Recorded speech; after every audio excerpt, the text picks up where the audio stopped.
Hi everyone, Aaron here for Zollotech, and iOS 13.1 Beta 3 has been on my iPhone XS Max for a few days. I've been using this as my main device and been using it every single day.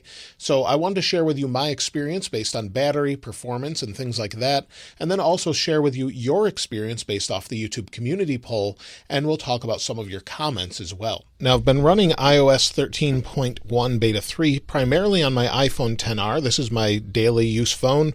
I've also been using it a lot on iPadOS 13.1 Beta 3, and it's also on the iPhone SE, so we can check performance on older devices. Now, for me, it's actually been really good, much better than iOS 13.1 GM, in my opinion. And I think that's why they're pushing everyone to this later version, because I think iOS 13.1 is coming out so soon because there's so many issues with the GM. So check that follow-up if you want to see all the bugs with that. Now, as far as the issues I'm having, my LTE connectivity is better, but when I leave a Wi-Fi network, occasionally it will still not work properly with some apps. And those apps tend to be YouTube or YouTube Studio. So for some reason, those apps don't really like when I switch from Wi-Fi to LTE without going into airplane mode and then going back. It's really odd. I'm not sure what that is for me. Now, other than that, performance has been great. There has been zero issues, zero slowdowns, zero lag in anything I've been doing, and I've had no bugs whatsoever. Not a single one. No crashes, no reboots, nothing with iOS 13.1 Beta 3. However, on my iPad, I've actually had issues, so I'll talk about that in just a moment. But as far as the iPhone, other than those connectivity issues I mentioned, I've had no issues whatsoever. So this is a much more stable version, in my opinion. So there's no reason to go back when iOS 13 comes out on Thursday. And as far as the iPad, the major issues that I have with it is more touch responsiveness than anything. Occasionally I'll touch something and it just doesn't work. So I'll actually have to turn it off, then turn it back on, unlock it, and then the touch sensitivity comes back, or I'll either have to do that or reboot it. So there's something weird going on there specific to iPad, and I think that's why they've pushed iPadOS back to the 30th with the release of iOS 13.1. Now, as far as speed goes on older devices, the speed has been really, really good. No issues with anything like haptic touch, which you don't feel anything, but overall those 2x app launches seem to be great. You'll see I resumed Minecraft here. We'll wait just a second, we'll hit resume, and we're back in. And I haven't seen any issues with frame rate drops or anything like that. Everything's nice and fast. We can just walk around. And I tend to play games on the iPad or consoles, but overall, people that are using older devices, I think, will be really happy with this particular update. Now, as far as battery life is concerned, battery life has been okay. I wouldn't say it's phenomenal, but I would expect those new iPhone 11 devices to be really, really good.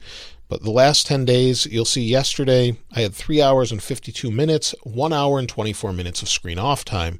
And that's with about 40% battery, 30% battery life left.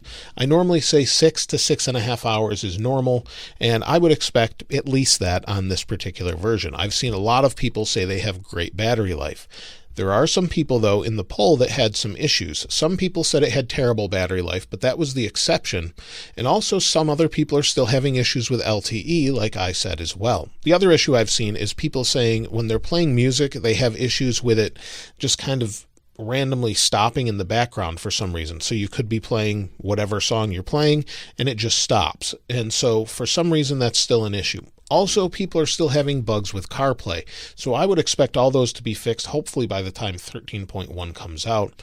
And I expect 13.1 maybe to have another beta this coming week, and maybe 1 or 2 more betas before it actually releases on the 30th, which is Monday, so the last day of September. So we should see that along with iPadOS as well. Now let's take a look at the YouTube community poll.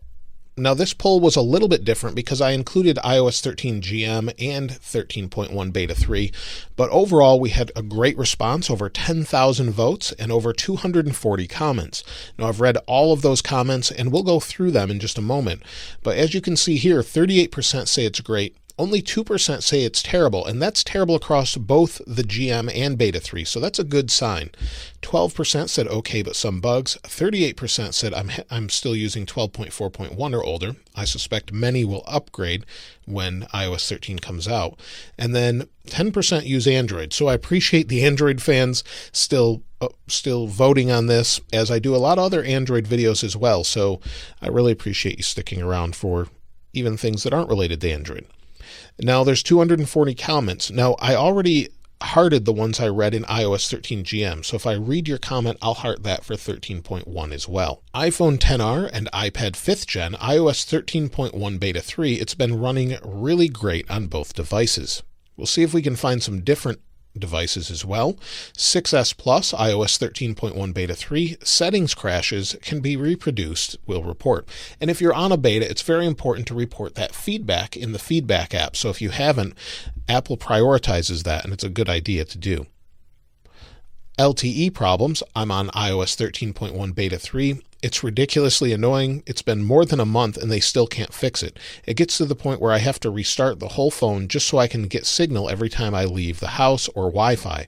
Also, my Apple Watch seems to lose connection. For example, when I trigger Siri, it says that a connection is required even if I'm connected. I have the Apple Watch Series 4, the LTE version, also using iPhone XS Max. Here's someone with great battery life.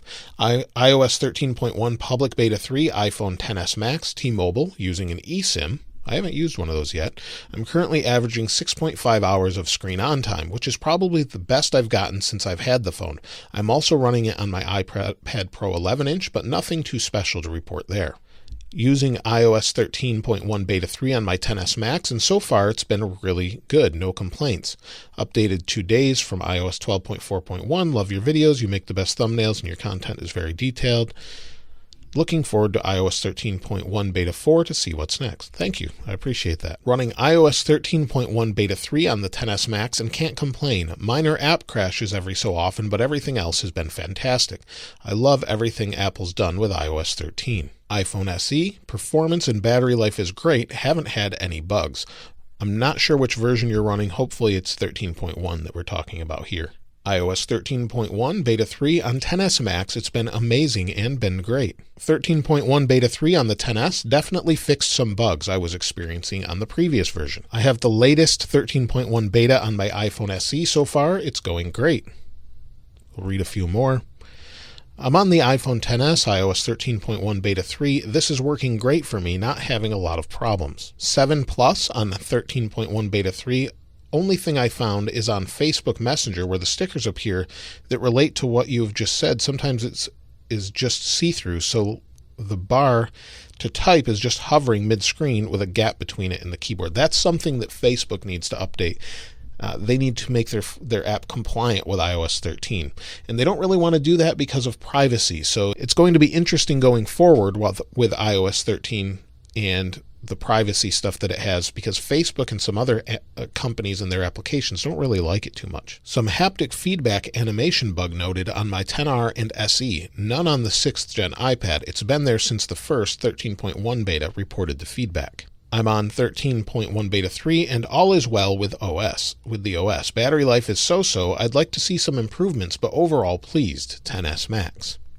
I use iPhone 7 Plus and I'm on 13.1 Public Beta 3 and it's good so far. There is no stutter, no bugs. Hi Aaron, iOS 13.1 Beta 3 is great for me, only the music app needs a lot of battery in the background. This issue is happening until 13.1 Beta 1. Best regards from Germany, Martin.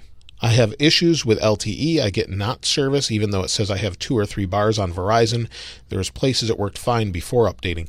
And a lot of people are saying maybe it's your carrier and things like that. It doesn't matter the carrier, T-Mobile, any of those. It doesn't seem to be the issue. It seems to be the internal modem. We'll read 2 more here. iOS 13.1 Beta 3, iPhone XS 256 GB. No bugs besides battery life draining fast, even in standby. I'd say that's a background app doing something there. And finally, 13.1 Beta 3 has been working much better on my XR than iOS 13.1 Beta 2. Looking forward to iOS 13.1 GM. I'm looking forward to that as well. I'd like to narrow down the amount of betas we have. It's been a lot of betas, and hopefully they make some changes going forward. So that's it for iOS 13.1 Beta 3. Let me know what you think in the comments below. We should see the final release on the 30th, so it's not that far off, but I do expect another beta or two before that date. So probably at least one more beta, but let me know what you think in the comments below. If you'd like to get your hands on this wallpaper, of course, I'll link it in the description as I always do. If you haven't subscribed already, please subscribe and hit that notification bell if you'd like to see more of these videos as soon as they're released. If you enjoyed the video, please give it a like. As always, thanks for watching. I'll see you next time.